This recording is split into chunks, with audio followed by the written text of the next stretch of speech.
Mga kapuso, subling mupusog ang hanging habagat. Busa, masinati na usab ang halapad nga pag-uwan-uwan dinhi sa Kabisayan, sugod ugmang adlaw. Tungsayran si report ni Luan Mirundina.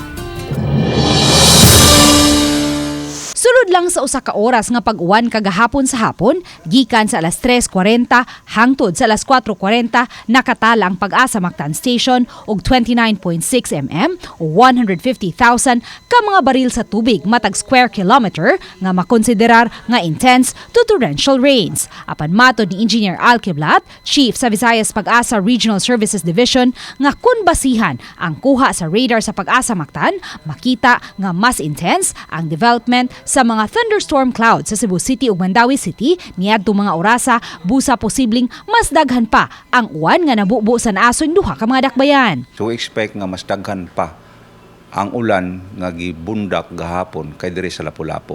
So mao na takon na ito naka-cause og pagbaha sa Cebu City at saka sa Mandawi City. Ang kusog nga pag-uwan kagahapon matod sa Pag-asa, resulta lang sa usa ka localized thunderstorm kay layo ra ang low pressure area nga anaa karon sa extreme northern Luzon. Apan sugod ugmang adlaw, gipanglantawan sa Pag-asa Visayas nga masinati ang mas halapad nga pag-uwan sa tibuok Kabisayan nunod sa pagkusog sa hanging habagat. Hinon why gale warning nga luwatan ang Pag-asa kay slight to moderate lang ang masinating gikusgon sa bawd. Pero mag-amping ta during thunderstorm, mga offshore nga mga thunderstorm, delikado kayo sa magagmay sakinang pangdagat. Kay mukalit na kusog ang hangin, kanang gitawag na itong straight line winds or unos or even tornado nga makapatubo sa tubig sa dagat.